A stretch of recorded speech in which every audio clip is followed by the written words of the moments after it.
Hello and welcome to today's session. आज के session में हम बहुत ही इंटरेस्टिंग दो सवाल करने वाले हैं बेस्ड ऑन कैपेसिटर्स। एकदम हटके हैं सबसे। Let's see what they are. The first question is about an infinite ladder.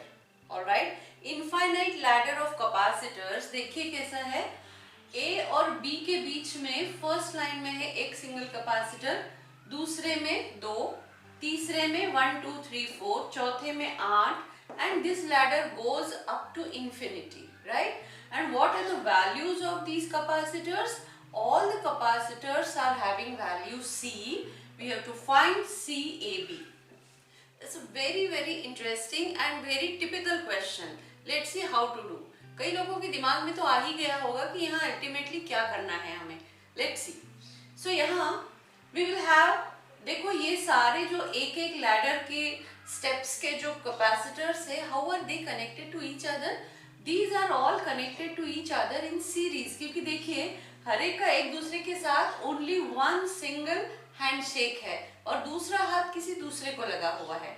So they are all in a single handshake without a branch and so they are all in series. ठीक है, तो देखो ये दो जब series में हो जाएंगे तो हमें पता है when n identical capacitors are in series, then the series combination gives us C by N. तो यहाँ दो कैपेसिटर्स है तो वो बन जाएंगे C by 2, जहाँ 4 है वो बन जाएंगे C by 4, जहाँ 8 है वो बन जाएंगे C by 8 और जहाँ N है वो बन जाएंगे C by N, राइट? तो इस तरह से these are all the steps। और ये स्टेप्स एक दूसरे से कैसे जुड़े हैं, you can very well understand. They are all having double handshake. देखो ये हाथ भी जुड़ा हुआ है, ये हाथ भी जुड़ा हुआ है। They are all in double handshake. जब डबल हैंडशेक होता है तब वो कैसे जुड़े होते हैं? In parallel, isn't it? तो ये सारी ब्रांचेस एक दूसरे में पैरेलल में है। और पैरेलल में कैसे होता है कैपेसिटर का जोड़? It is just C1 plus C2 plus C3 plus CA, isn't it? तो क्या होगा CAB? फिर इट इज पैरेलल कॉम्बिनेशन, तो वो हो जाएगा पहला वाला C, फिर C by 2, फिर C by 4, फिर C by 8 and so on. C बाहर निकालते हैं, अंदर क्या रहता है हमारे पास? 1, 1 by 2, 1 by 4, 1 by 8, 1 by 16 and so on. So what is this? Yes, all of you have guessed correctly. It is a geometric series, है ना? तो geometric series infinite series अगर हो, और what is the common ratio? देखिए common ratio है 1 by 2 and therefore जब common ratio r is less than 1 तो क्या होता है इनफाइनाइट सीरीज का sum? It is a upon 1 minus r। a क्या है? a is the first term. यहाँ पर फर्स्ट टर्म कौन सी है? 1 है, तो यहाँ a की जगह हमारा 1 हो जाएगा and 1 minus r, r is the common ratio. Common ratio क्या है यहाँ पर? 1 by 2 है, तो 1 upon 1 minus 1 by 2। What is 1 minus 1 by 2? It is 1 by 2. तो 1 upon 1 by 2 क्या हो जाएगा? वो 2 चला जाएगा ऊपर and then my answer is 2C. Understood this? All right. Okay. अब हम चलते हैं इस दूसरे क्वेश्चन की तरफ। See, अच्छा उसके पहले I have one important interesting question here. यहाँ पर कितने कैपेसिटर्स हैं? 1 2 3 4 5। Let us see how are they connected. I have to find capacity between A and B. All right. Let me see how to do it. अभी मेरे पास जगह तो ज़्यादा नहीं है, but I don't think you will require much of space. Let us see. मैं क्या करने वाली हूँ? I am going to look at the concept of the what that potential है ना, इक्विपोटेंशियल कॉन्सेप्ट लेने वाली हूँ। मतलब सारे वो पॉइंट जो सेम पोटेंशियल पे है उसको एक साथ जोड़ देना है। So I will start here with my first point. First point is my a point. तो यहाँ पर मैं ए को स्टार्ट करती हूँ यहाँ से। This is my a point. ठीक है, ए कहाँ कहाँ जुड़ा हुआ है? ए 1 से जुड़ा हुआ है और 3 से जुड़ा हुआ है ना? तो यहाँ से मैं यहाँ पर 1 डाल देती हूँ और यहाँ पर ये 3 डाल देती हूँ। ठीक है, एक के आगे है 2, है ना?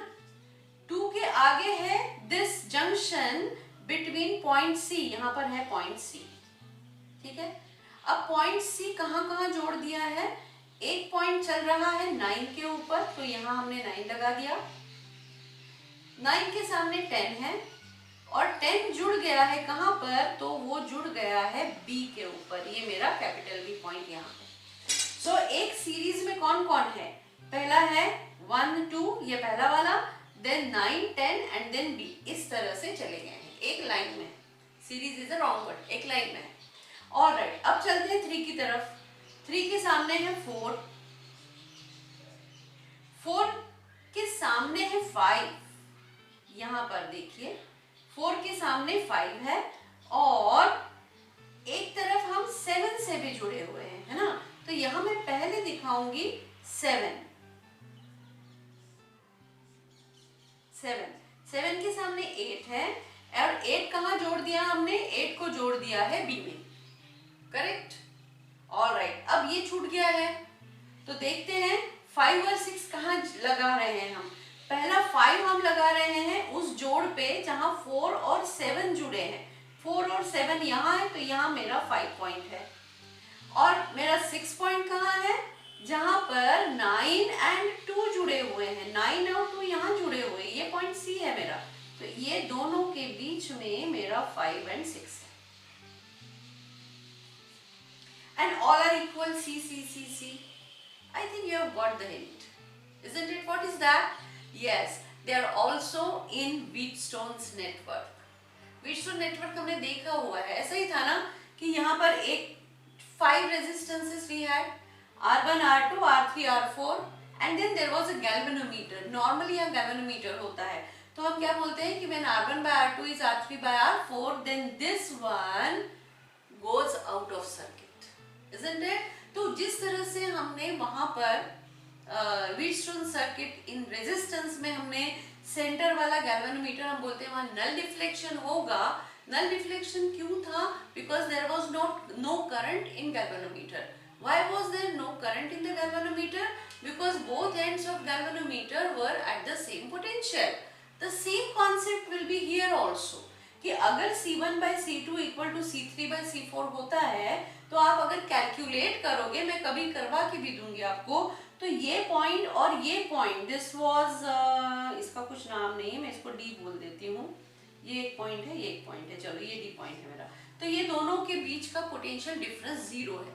What is the meaning of potential difference 0 across the capacitor? मतलब कैपेसिटर तो सर्किट में है ही नहीं, क्योंकि उसके पास पोटेंशियल डिफरेंस ही नहीं है।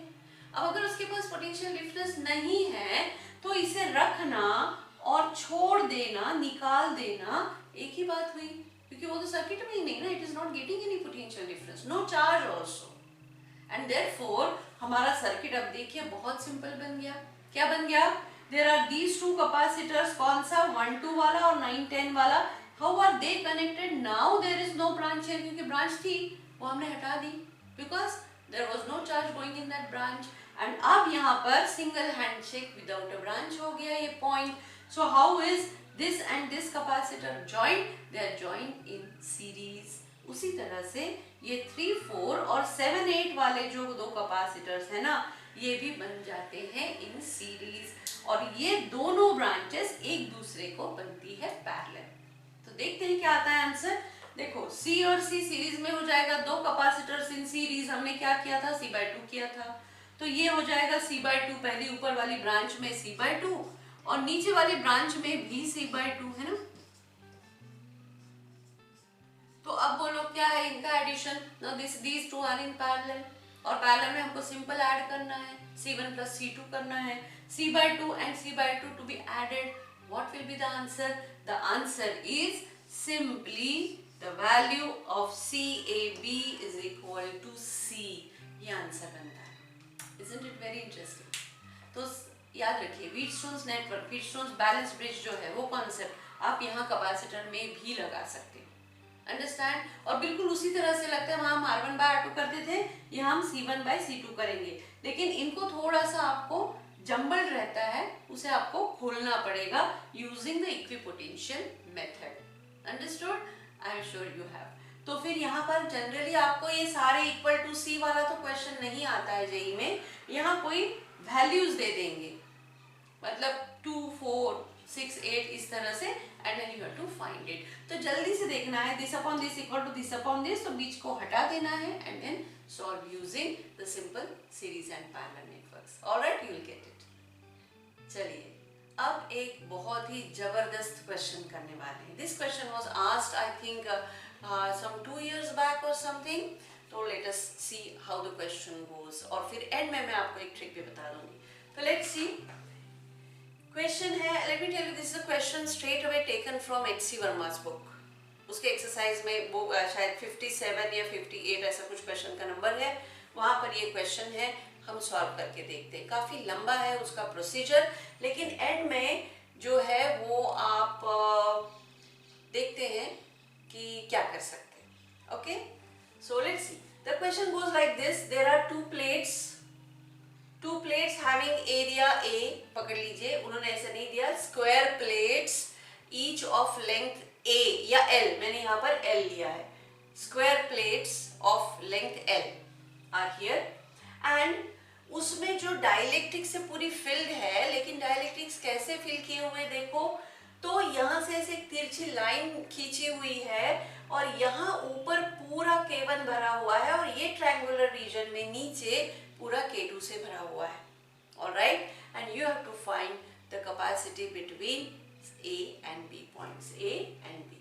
बहुत जबरदस्त क्वेश्चन है क्योंकि यहाँ पर वो जो डाइलेक्ट्रिक्स के D1 D2 है ना, वो कांस्टेंट्स नहीं है. हमने किए हैं ऐसे questions with D1 equal to D/2 D/2 D/3 D/4 ऐसे किया है, लेकिन यहाँ पर वो वेरिएबल है. यहाँ पर K1 वाला पूरा का पूरा भर चुका है कैपिटल D रीजन में और यहाँ जाके ये पूरा हो गया है 0. K2 यहाँ पर 0 है और आगे चल के बन गया है कैपिटल D, है ना. तो ये वेरिएबल है और आपको पता ही है जब भी कोई पैरामीटर वेरिएबल में होता है तो हमें कौन सी मेथड यूज करनी है. Only one versatile method and that is of integration. यहाँ पर भी इंटीग्रेशन ही यूज करना है, इसीलिए तो सीखते हैं integration. Let us see how to apply it. Okay, तो इसके लिए हमने क्या किया है, हमने ये पूरे कैपेसिटर में से एक छोटा सा सेक्शन कट कर लिया है, एक स्लाइस निकाल दिया है और वो स्लाइस मैंने यहाँ पर दिखाया है. See if you can see it properly. The slice is somewhat like this. Okay? उसके ऊपर ये जो उसका लेंथ है, ये हमने लिया है dx. ये जो लेंथ है, ये उसकी जो ओरिजिनल लेंथ l है वो ही है. ऊपर में पूरी जो प्लेट थी उसमें से इतना ही हिस्सा हमने कट कर ये पूरा स्लाइस कट कर लिया है. ठीक है. अब ये स्लाइस में देयरफॉर ऊपर का एरिया कितना बनता है, L into dx. L into dx है ना, ऐसा ये ऊपर का प्लेट का एरिया, वैसा ही नीचे. और ये पूरा डाइलेक्ट्रिक से भरा है. और डाइलेक्ट्रिक यहाँ पर कैसे होगा, तो देखिए मैं यहाँ पर एक निशान लगा देती हूँ. इस तरह से ऊपर में K1 भरा है और नीचे के रीजन में K2 से भरा हुआ है. ये लेंथ कितनी है, तो ये हमने एज्यूम किया है कि ऊपर वाली लेंथ जो है वो है y1 और नीचे की जो लेयर है उसकी हाइट है y2. मतलब हमारा d1 यहाँ पर है y1 और हमारा d2 यहाँ पर है y2. ठीक है, तो ये ऐसा स्लाइस हमने वहां से खींच के निकाल लिया है. ऑलराइट, इसको इस तरह से एज्यूम कर सकते हो. ओके, अब आगे चलते हैं. तो फिर मुझे बेसिकली इस छोटे से स्लाइस का कैपेसिटी फाइंड करना है. Let that capacity be DC, total capacity DC. उसको भी मैं दो पार्ट्स में कट कर देती हूँ. ये इधर वाला पार्ट मैंने अलग कर दिया तोड़ के और इधर वाला मैंने अलग कर दिया. इसको मैंने बोला DC1, इसकी कैपेसिटी को मैंने बोला DC2. इसकी कैपेसिटी DC1, इसकी कैपेसिटी DC2. ठीक है, तो चलो पहले तो DC1 DC2 निकालने के लिए हमें कुछ करना पड़ेगा. क्या करना पड़ेगा, मुझे देखना पड़ेगा कि ये लेवल की लेंथ कितनी है. अब ये स्लाइस मैंने कहां से निकाला है, तो I have taken it at a distance x from the left end. At a distance x from the left end. ठीक है, हमें पता है कि ये जो y2 है वो x इक्वल टू 0 पे 0 था और after I cross the length l ये पूरा हो जाता है कैपिटल D. तो x इक्वल टू 0 पे 0 और x इक्वल टू D पे पूरा, सॉरी x इक्वल टू ये लेंथ हमारी l है at a length L, it has totally become how much? Capital D. तो मतलब मैं ये कहूंगी यहाँ पर कि अगर L लेंथ में मेरा हाइट कैपिटल D है तो X लेंथ में मेरा वो हाइट कितना होगा? That was my y2. How much will it be? Simple unitary method. L के लिए D है तो X के लिए कितना है? Obviously मतलब हम ऐसे लिखेंगे ना, L के लिए D है तो X के लिए कितना है? क्या करेंगे? क्रॉस मल्टीप्लाई करेंगे, D into x upon L, है ना? तो ये y2 मेरा बन जाता है D into x upon L. अब ये पूरे D में से y2 अगर हम निकाल देते हैं तो मेरा y1 बचता है, isn't it? So how much is y1?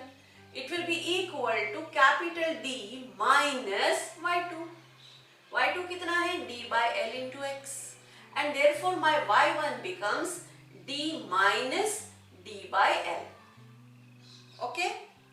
चलो अब आगे चलते हैं. इसको ही मैं इजी वे में ऐसा लिख सकती थी, D into bracket rather D by L into bracket L minus x. तो ये मैं इधर लिखने वाली हूँ. ठीक है, चलो अब मुझे DC1 फाइंड करना है. DC1 is the capacity of this top first part. तो क्या फॉर्मूला है?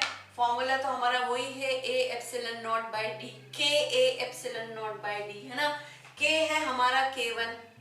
तो देखते हैं क्या होगा आंसर. मैंने पहले ही बताया कि K A में जो एरिया है वो कितना था? It was L into dx. तो ये मेरा DC1 में K A epsilon not by D. D मतलब the thickness, that is y1, which is this. एक बार फिर से बताऊं. देखो हमने ये स्लाइस तो निकाल दिया. मैंने ऊपर का जो हाफ नहीं बोल सकते, ऊपर का जो पार्शियल पोर्शन है उसका कैपेसिटी फाइंड करना है. Formula K A epsilon not by D है. एरिया कितना? L dx. और D कितना?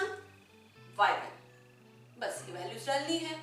तो L dx into K1 epsilon naught upon this y1 which I have written like this. ठीक है, इसको ही चेंज करके मैंने ये जो लिखा है ये मैं इसकी जगह लिख देती हूँ. How much was that?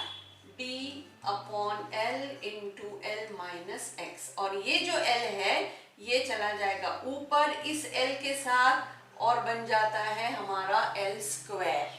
ठीक है, और नीचे बचता है D into L minus x. तो फिर मेरा DC1 बना K1 epsilon naught L square dx upon D into L minus x. Okay, अब करते हैं DC2. DC2 थोड़ा सा इजी है क्योंकि y2 बहुत आसान है. फिर से यहाँ वही K A epsilon not by D. K मेरा K2 है और A मेरा अभी भी L dx ही है और स्मॉल d मेरा कितना है? तो dx बाय L है. फिर से ये L जा रहा है ऊपर इसके साथ और इसको बना रहा है L स्क्वायर.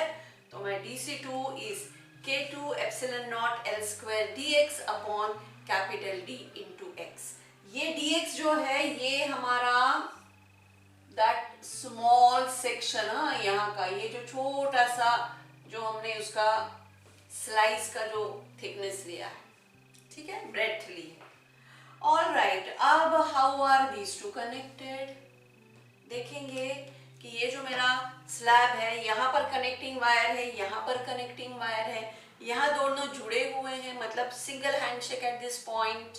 और ये बैटरी के साथ ये दूसरे एक पॉजिटिव को एक नेगेटिव को. सो यहाँ कोई हैंडशेक नहीं है. It means there is a single handshake without a branch and therefore they are in series. ठीक है, तो फिर सीरीज कॉम्बिनेशन का फॉर्मूला लगाएंगे. 1 upon CS equal to 1 upon C1 plus 1 upon C2. यहाँ DCS हो जाएगा 1 upon DC1 plus 1 upon DC2. बहुत tedious है पर मजा आएगा जब हमारा आंसर मैच करेगा, isn't it? तो फिर ये 1 upon DC1 मेरा ये है, इसको 1 upon मतलब घुमा दो उसको. तो नीचे क्या आएगा? K1 epsilon naught L square dx. ऊपर क्या बचेगा? DL minus x. इसको भी घुमा दीजिए तो dx upon k2 epsilon naught l square dx। अब निकालते हैं एलसीएम। देखो epsilon naught l square dx तो सेम ही है, सिर्फ फर्क है यहाँ k1 है यहाँ k2 है, तो मेरा एलसीएम बनता है k1 k2 epsilon naught l square dx। मतलब ये जो न्यूमरेटर है उसको मुझे k2 से मल्टीप्लाई करना है और ये जो है उसको मुझे k1 से मल्टीप्लाई करना है। So I get k2 into d into l minus x plus k1 dx upon k1 k2 epsilon naught l square dx। ठीक है, इक्वल टू, अब ये तो आप खुद कर सकते हैं वेरी इजीली, है ना, अपने को जेई करना है, इससे क्या डरना, इजंट इट। तो चलो आगे चलते हैं, ये आप कर लो, बिल्कुल आसानी से आ जाएगा।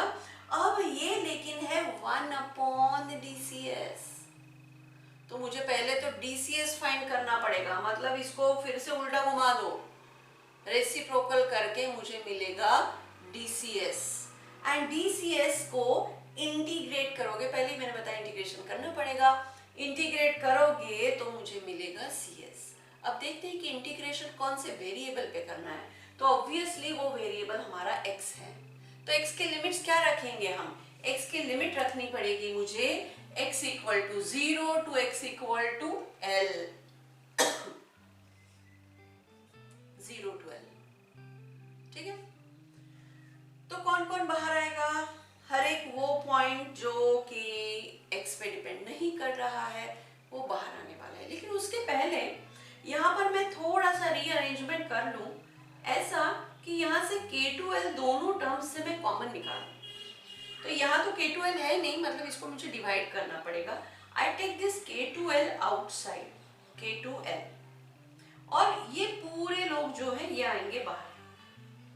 ठीक है, और यहाँ क्या हो रहा है, K2L निकल गया तो यहाँ बचेगा 1, और इसको मैं डिवाइड कर दूंगी K2L से, तो ये बचेगा dx upon 1 plus k1 minus k2 upon k2L into x. अब क्या है, अब ऐसा है कि ये मैं यहाँ पर फिर से एक बार लिख देती हूँ क्योंकि मुझे बहुत यहाँ जगह नहीं है। एक तो पहले मैं k2 को कैंसिल कर दूँ और एक l को कैंसिल कर दूँ, तो k1 epsilon naught l by D, k1 epsilon naught l by D. ठीक है, और अंदर कौन बच रहा है देखते हैं, अंदर मेरा है dx upon 1 plus k1 minus k2 upon k2L into x, तो वो बिल्कुल वैसे के वैसा, उसको मैंने कुछ भी हाथ नहीं लगाया। अब आते हैं इंटीग्रेशन के ऊपर। इंटीग्रेशन में ये उसका formula, integral x1 to x2 dx upon 1 plus ax का जो आंसर आता है, remember I had given you those 5 integrals last year जब हमने नया नया इंटीग्रेशन सीखा था। It was 1 by x, 1 by x का इंटीग्रेशन था log of x to the base e plus c। तो वही फॉर्मूला हम यहाँ लगाएंगे, लेकिन यहाँ केवल x नहीं है क्योंकि वो तो 11th में था ना, अब तो हम 12th में आ गए, बड़े हो गए, तो हमारा इंटीग्रेशन भी थोड़ा डिफिकल्ट हो जाएगा। तो instead of only x I am having 1 plus ax, तो ये पूरे के पूरे 1 प्लस ax को ही हम y बना देते हैं, मतलब नया वेरिएबल बना देते हैं। तो क्या होगा, तो फिर मेरा आंसर आने वाला है ln, n means natural log, log to the base e 1 plus ax, और ये जो ax है ना उसके कारण ये a पहले ही बोलता है कि भैया मुझे इसमें मत फंसाओ, तो वो आ जाता है बाहर। लेकिन मत फंसाओ क्या है, पहले तो फंसी गया है ना, तो उसको नीचे डाल देते हैं, जो ऊपर है उसको डालते हैं नीचे। जब आप सीखोगे ये मैथ्स में तो आपको झट से याद रह जाएगा, है ना, क्योंकि बहुत बार करोगे, हम तो एक ही बार करते हैं। तो 1 by a ln 1 plus ax in the limit x1 to x2, x1 to x2, final या upper limit minus lower limit, देखते हैं क्या होता है। तो ये 1 बाय a वैसे ही रहेगा, ln upper limit ln 1 plus ax2 minus lower limit ln 1 plus ax1। What is log a minus log b? It is log of a by b। तो ये जो माइनस वाला log है ना, ये इसके नीचे आ जाता है, तो मेरा आंसर बनता है 1 by a ln 1 plus ax2 upon 1 plus ax1। अब जब आप ये क्वेश्चन फाइनल में करोगे, जेई मेन के एग्जाम में, तब तक ये आपको बिल्कुल याद यानी परफेक्टली याद हो गया होगा। एंड देयरफॉर ये सब तो उधर करना ही नहीं है, डायरेक्ट फॉर्मूला ये वाला वहां हम लगाने वाले हैं। तो क्या आता है देखते हैं। यहाँ पर हमारे केस में 1 प्लस ए एक्स की जगह ये जनाब बैठे हुए हैं। कौन कौन बैठा है उधर? तो k1 minus k2 upon k2l, इतने सारे लोग बैठे हुए हैं a में। तो 1 बाय a में इसका रेसिप्रोकल आएगा, है ना, जो मैंने इधर लिख दिया। ये देखिए, दिस इज 1 बाय a। और ये तो पहले से ही थे बाहर, है ना, ये लोग तो रहेंगे ही रहेंगे, उनके साथ साथ ये और मेहमान आ गए, k2l upon k1 minus k2, उनको भी बिठा दिया अपने साथ, राइट। एंड देन ln, अब देखते हैं क्या है।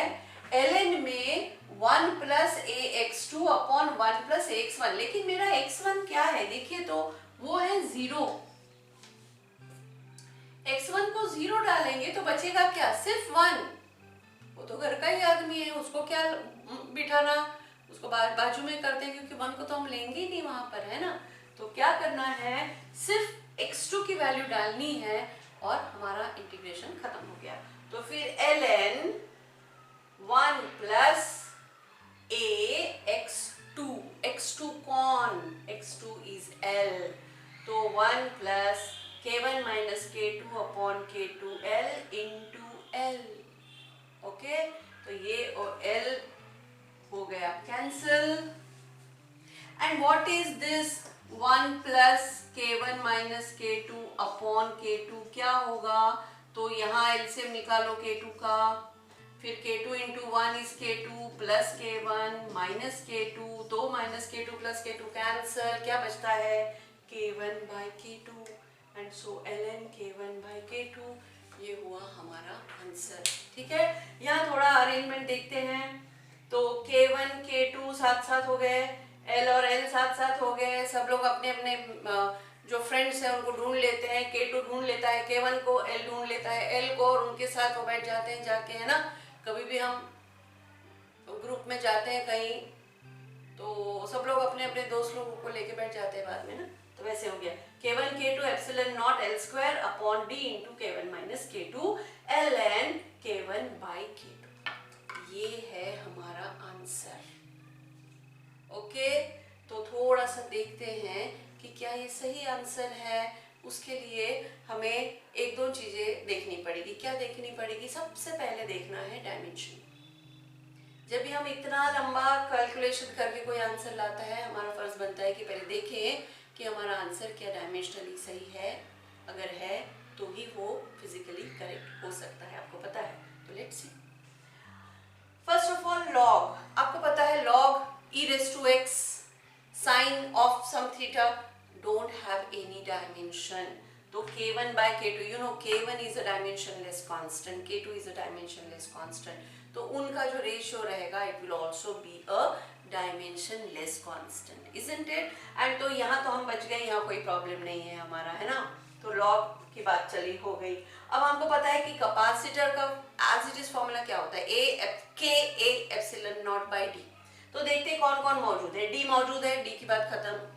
L square was the area of that upper plate and lower plate, तो a भी आ गया, एप्सिलॉन नॉट भी आ गया, d भी आ गया। अब देखना है कि बचा हुआ जो है does it give me k। तो देखो ये k1 into k2 upon k1 minus k2। वैसे तो वो डायमेंशन लेस है ना, they are not having dimensions, लेकिन यहाँ पर अगर सिर्फ k1 k2 होता तो थोड़ा प्रॉब्लम होता, बिकॉज k1 k2 ये दो लोग आ जाते multiplication, although they are dimensionless.